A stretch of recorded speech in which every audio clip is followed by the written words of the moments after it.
in exactly 10 weeks time from now, I'm going to be taking this 6-wheel drive, chopped 80 series Land Cruiser to the Christchurch 4x4 Expo. By the time this video comes out, it's probably going to be 9 weeks, because it's exactly 10 weeks now. That's not a lot of time, considering the last 10 weeks I haven't even touched this thing and it looks exactly the same. So we've got a big challenge on our hands, and I simply haven't had the time lately to do anything, and to be honest, I don't really have the time now, but I don't have a lot of choice. So for anyone in New Zealand, Christchurch, or just interested in general, this show is September the 7th and 8th, I believe. Yeah, 7th and 8th. It's Christchurch Arena. I'll put up details. But the goal is I'm going to get the bodywork done, because if the bodywork is done and everything's sort of complete bodywork-wise, I can still bring it to the show. And then I can sort of work on the sliders, work on the deck, and things like that. And if they're not 100% finished, it doesn't really matter. But the bodywork needs to be done to be able to take it to the show, because it's kind of, it needs to be sealed, and it just needs to be done. Bodywork's not done, I'm not bringing it. So that's what I'm going to be doing. So I'm going to finish all the bodywork. This side is like 90% there, but I am going to do a wee bit more panel bedding. There's a bit of more welding to do on the back, because I've changed a few things. Once I put the tray on and things like that, I changed a few things on the front when I put the bar on. And that's kind of why I ended up building the bar and built the tray and built the sliders before finishing everything on the bodywork, because I wanted things to sort of line up. And as you can see, like, this flows all the way through, and like this bar work. The car is also part of the deck or the wheel or whatever, you know what I'm talking about? So that's kind of why I went from bodywork to tray to bull bar and all that kind of stuff. It's probably got partly to do with, because I'm probably have ADHD and I jump from one thing to another. But anyway, that's enough yapping. Let's make some progress. Okay, so what I've done is I've welded this. So we made this a while ago, and I've just welded it up now. It was just tacked in a few places, and this is the inner guard for in there. So I'm going to grind this up, make it sort of smooth, one piece, and then tidy this area up, because we haven't touched this in quite a while, and then we'll put that in there. Okay guys, so this here I've got all welded and ground down and sanded, both sides. All nice. It did have a little bit of surface rust on it, which you might have seen earlier when I filmed it, just because it's been sitting around for a while. And this here, if I show you guys in here's sort of where the old guard liner was. So not like the original guard liner, but like the one that was in it. So basically what I had there, if you haven't seen previous videos, is it was factory guard liner to about here-ish, and then the rear wall was modified to the guard liner, and then it was kind of factory to about the seatbelt area, and then I custom made angled, because these are way higher and like changed from factory.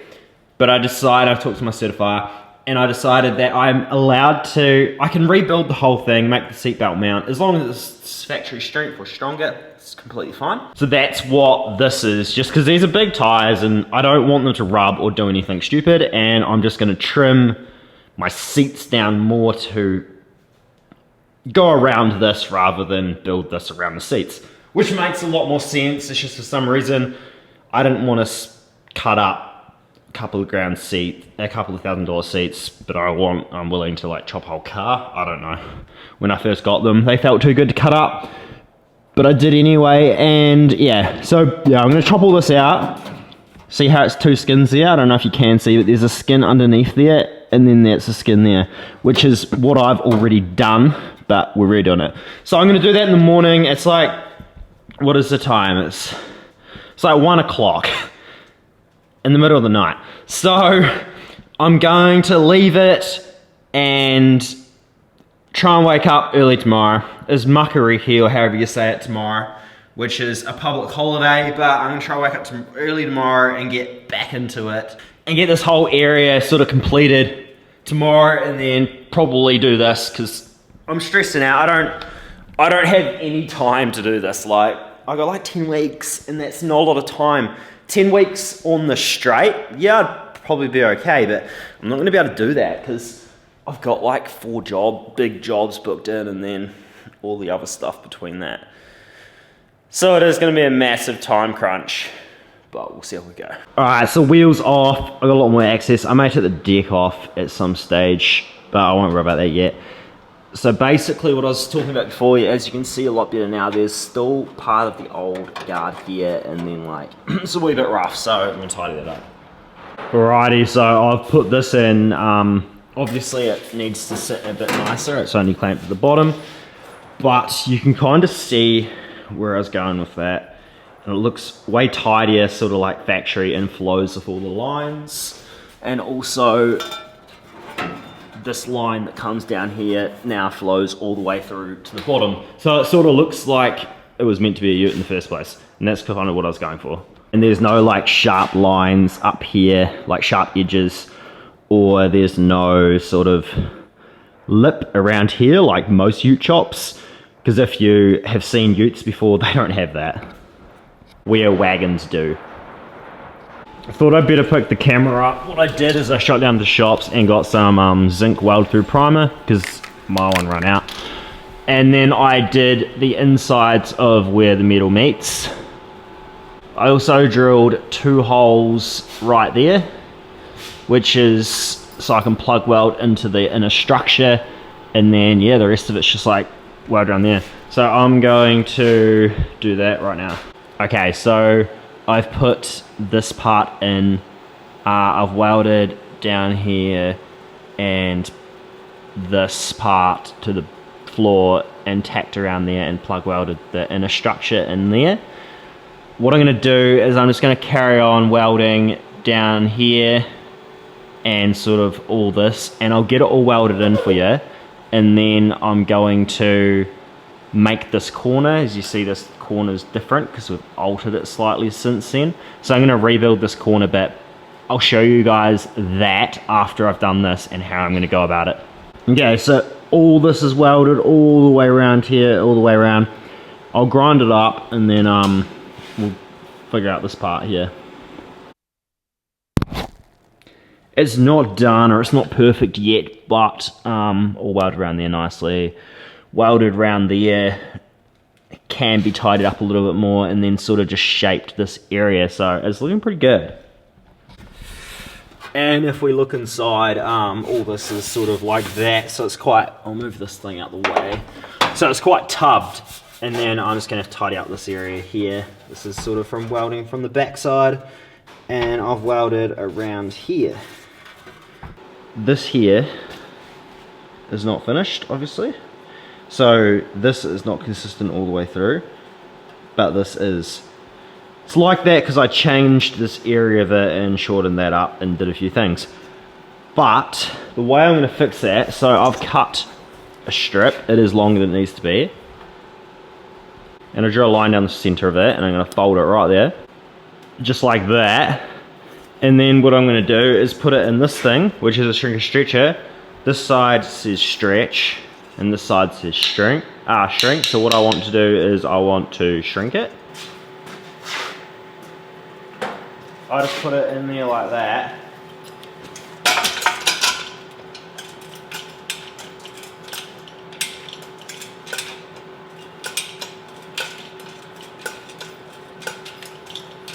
Pump it a few times and it's bent, so I just need to keep going until it's the shape of this.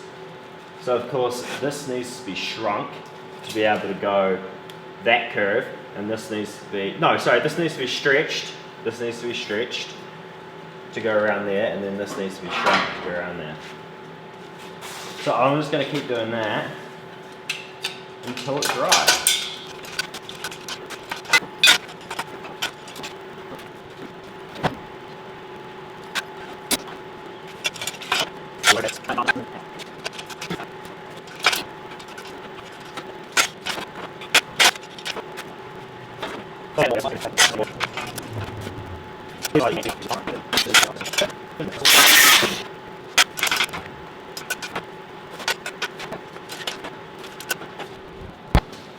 Alright, so let's try that again, because my camera died. I didn't charge it last night. I haven't charged it for a while, actually. So this here fits up like that, and now it's nice curve around there, and then it curves around here, the same as this. So this is even all the way through. The reason I do it like this and not like a piece of steel like that, a piece of steel like that, kind of like what it is now, and then weld the corner, is because you're just building the corner up with weld, and then you have to sand it round, and it's not quite as good. And this gives you a nice consistent radius all the way around, and you can, what I showed you, you can shrink and stretch and make it exactly the shape you're after, and go back and forth and so like I did. So basically like that, I'm gonna draw a line around here, and then I'll probably taper this into a smaller piece, the same as this, because I did do it through all this already, like this has been done before, but I'll round that corner off, draw a line around there, and then draw a line on the inside of there, and then so it sits in flush, so it butts up like this rather than overlapping like this the way it is now, and then basically just weld it in, and it's good to go. Alright, so after playing around with it a bit, grinding this up nicely and perfect, this piece here fits in just like that.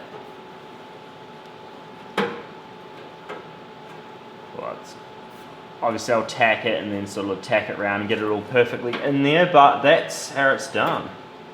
Well, that's how I do it anyway. Right, so this is what I'm at. So basically I tacked a couple around here, done the same inside there, so that corner is basically the way it should be. Now I've just got to weld in between the tacks. Okay, so it's now Sunday. This is the first time picking up the camera all day and it's night time, but I welded all the way up here and all the way around there. I don't know if you noticed on the last clip that there was parts that weren't welded, so I've welded all that through, ground it up, done all inside the door here, which wasn't quite finished welding, so welded all that, ground it down, and just basically did all the metal work that still wasn't welded, and then ground it down. And also there was like an ugly plate here, which was for an old rock slider. That's now gone, so that took a wee bit to grind off, but it's looking better. And this all curves down, and the wheel tub's basically done. So I'm going to finish that video there, but you're going to see a lot more of me lately. Not like the past where I'm posting every couple of months. Now I'm going to be posting every week, if not more. You may see me a couple of times per week, because we've only got, as I said, 10 weeks until the 4x4 Expo. That is not a lot of time, and I've got a lot to do. So there's going to be a lot of videos coming out. And I can't do this alone, so if you want to help me, give this video a like, subscribe, comment, do all those things, help the algorithm. Completely free, and it helps me more than you know. If you do want to help me and you do have cash to spend, my hoodies are 30% off. So are the t-shirts and so are the sweatpants. So cop yourself a deal. It'll help me, it'll help you stay warm, and we all win. Because my only sponsor is my own company, DC Customs, but that's kind of the way I want to keep it for now. Also, if you're interested, check out my link tree for my other links and socials, and I will see you on the next one. I've already started the next video, so the next video is going to be inside the cab, making these inner trims, and just tidying up all the inside. So stay tuned for that one, it will be coming very soon. And that's it. Okay, thanks, bye!